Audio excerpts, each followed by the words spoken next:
Jacqueline. Now happening now, officers are investigating a crash overnight that closed part of the road in Greensboro. Westgate City Boulevard was closed between South Josephine Boyd Street and Fuller Street due to a crash just before midnight. The area has since been reopened. Police did not say what caused the wreck, but injuries were reported. And just before 2:30 this morning, police were investigating another crash on Westgate City Boulevard that has closed all lanes from Farmington Drive to Colby Street. All lanes have since been reopened as of 6:30 this morning. Police have not said what caused the crash, but an injury was reported. And we will work to bring you updates as more information becomes available. In Catawba County, a woman is charged with the death of a 4-year-old girl. Chelsea Crompton is the girlfriend of the child's father. Dave Faraday reports on what led to her arrest. Samantha Jackson showed us more than a half dozen photos of her 4-year-old daughter, Hazel Liddy. I never got to hear Hazel say "Mama" one more time at all. She says she'll never forget seeing Hazel's injuries after rushing to the hospital to be at her side. According to court documents, Hazel Liddy was with her father and his girlfriend last Thursday when deputies got a call at this home along Hillhaven Drive in Vail. The initial call was for a possible drug overdose, but documents say EMS found Hazel suffering from trauma-related injuries with bruising over much of her body. More than a dozen investigators in Catawba County have been assigned to the case, and they say they do suspect foul play. Friends of the family are in disbelief. Hazel, she was just a breath of fresh air, a beautiful child. She was just happy. I don't see how anybody could hurt her. Court documents showed deputies removed a section of a wall, a portion of a mattress top, along with a metal ball bat from the home. Jackson says she didn't have custody of her daughter and hadn't seen her in the weeks leading up to her death. She wants to know what happened and who may be responsible. Hazel was a ray of sunshine. I called her Hazel Basil because she was the spice, and somebody needs to pay for what happened to her. Chelsea Crompton, the suspect in Hazel Liddy's death, is expected to have her first appearance in court tomorrow.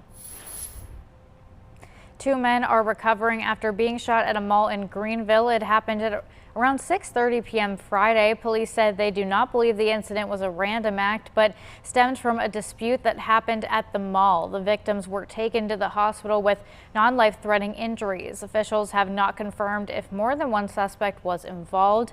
The mall was evacuated for the investigation and will reopen today. A Walmart in Lumberton reopened this weekend after a shooting inside the store sent one person to the hospital. This happened just before 11:30 a.m. Friday. Police said it appeared to be an isolated incident between 2 people who knew each other. Witnesses say the 2 people had an argument before one of them opened fire. I heard the arguing begin to become more aggressive, and immediately I knew that something was about to happen. I said, let's go ahead and get down. Just get down. By the time we got on the floor, pop, pop, pop, pop, pop. One person was taken to the hospital with non-life-threatening injuries. Police are working to find the suspected shooter, who they said was shown on surveillance footage leaving the store as it was evacuated. And looking ahead, those living along a section of New Walkertown Road in Winston-Salem can weigh in on some proposed changes. The stretch is between Martin Luther King Jr. and Northampton Drives. The Winston-Salem City Department of Transportation wants to improve pavement markings, signs, and signals for pedestrians and bicyclists. Other changes include widening the road and realigning intersections. A public meeting is set for this upcoming Tuesday. It's from 5 to 7 p.m. at the Carl Russell Community Center. Plus, a heads up for drivers in Winston-Salem. Beginning November 29th, First Street will open to two-way traffic. It will take place between Peters Creek Parkway and Spruce Street. The change will also impact 2nd Street. That's between Peters Creek Parkway and Broad Street.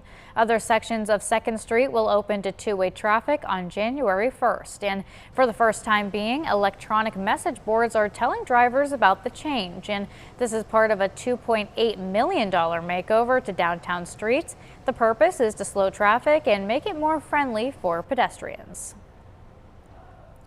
Also looking ahead, you can help make sure people in need can put food on the table this holiday season. Our Share Your Holiday Food Drive kicks off this week. Last month, the Second Harvest Network assisted 46,000 people, the most people in 1 month this entire year.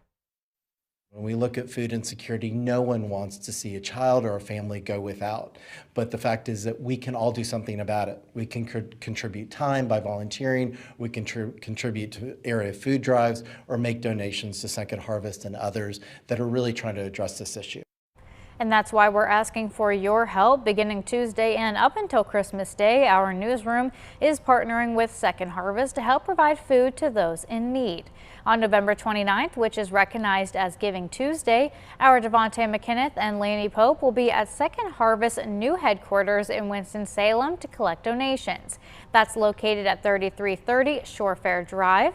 We'll continue collecting donations every Tuesday at different locations throughout the Piedmont Triad until December 21st. And you can find more information on WXII12.com.